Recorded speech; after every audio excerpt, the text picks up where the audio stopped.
आकाशवाणी गोरखपुर से क्षेत्रीय समाचार।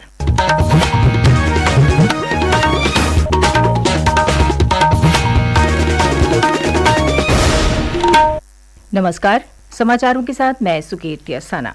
प्रधानमंत्री नरेंद्र मोदी कल सुबह 11 बजे आकाशवाणी पर मन की बात कार्यक्रम में देश विदेश के लोगों के साथ अपने विचार साझा करेंगे। यह इस मासिक रेडियो कार्यक्रम की 127वीं कड़ी होगी। ये कार्यक्रम पूरे आकाशवाणी और दूरदर्शन नेटवर्क, आकाशवाणी समाचार वेबसाइट और news on AIR mobile app पर प्रसारित किया जाएगा। इसका सीधा प्रसारण आकाशवाणी समाचार, DD न्यूज, प्रधानमंत्री कार्यालय और सूचना और प्रसारण मंत्रालय के YouTube चैनलों पर भी किया जाएगा। आकाशवाणी हिंदी प्रसारण के तुरंत बाद क्षेत्रीय भाषाओं में भी कार्यक्रम का प्रसारण करेगा। मुख्यमंत्री योगी आदित्यनाथ ने आज जेवर में बन रहे नोएडा इंटरनेशनल एयरपोर्ट का हवाई सर्वेक्षण करके निर्माण कार्यों की प्रगति की समीक्षा की। इस दौरान मुख्यमंत्री ने अधिकारियों को जल्द से जल्द काम पूरा किए जाने के निर्देश दिए। अनुमान है कि नवंबर माह के अंतिम सप्ताह या दिसंबर में जेवर एयरपोर्ट से उड़ानें शुरू हो जाएंगी। लोक आस्था का महापर्व छठ आज नहाय खाए के साथ शुरू हो गया है।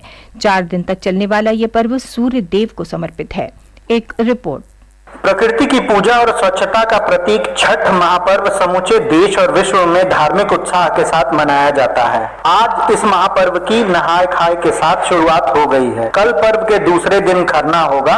खरना प्रसाद ग्रहण करने के बाद व्रती 36 घंटे का निर्जला उपवास शुरू करेंगे। छठ पर्व के अवसर पर प्रदेश के विभिन्न जनपदों में श्रद्धालुओं की सुविधा के लिए सुरक्षा के पुख्ता प्रबंध किए जा रहे हैं। घाटों पर साफ सफाई, प्रकाश की व्यवस्था और पार्किंग के भी समुचित प्रबंध किए गए हैं। मुख्यमंत्री योगी आदित्यनाथ ने भी छठ पर्व के अवसर पर श्रद्धालुओं को शुभकामनाएं दी हैं। समाचार कक्ष से विवेक सिंह।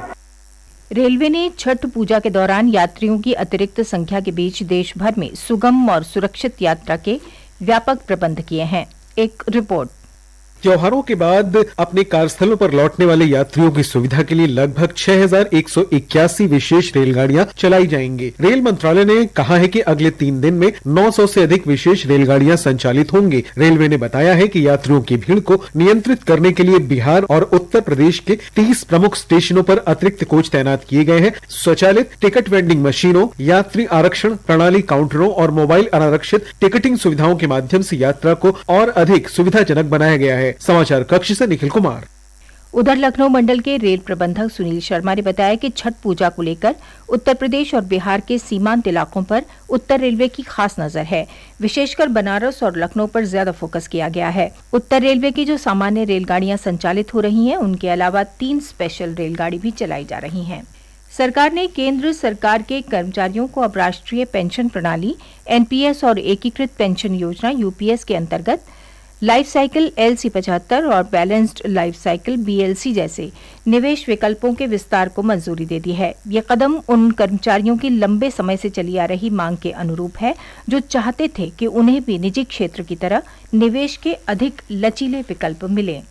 प्रधानमंत्री नरेंद्र मोदी द्वारा कई क्षेत्रों में GST दरों में कटौती के साथ 22 सितंबर को शुरू किए गए GST बचत उत्सव से देश भर के नागरिकों को लाभ हुआ है।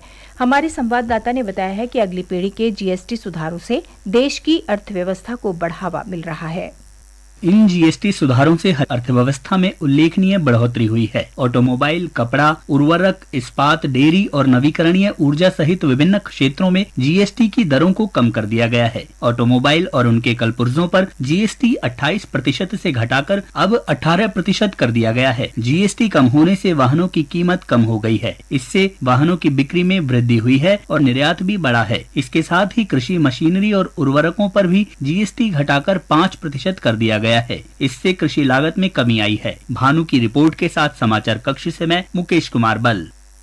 प्रदेश के नगर विकास एवं ऊर्जा मंत्री A.K. शर्मा ने आज वाराणसी में 31 अक्टूबर को सरदार वल्लभ भाई पटेल की जयंती पर आयोजित होने वाले रन फॉर यूनिटी समेत अन्य कार्यक्रमों की तैयारियों की समीक्षा की। सर्किट हाउस में अधिकारियों के साथ बैठक के दौरान ऊर्जा मंत्री ने कहा कि सरदार पटेल की जयंती को जन भागीदारी के साथ भव्य रूप में मनाया जाए। उन्होंने कहा कि सरदार पटेल ने एक भारत श्रेष्ठ भारत का स्वप्न साकार किया।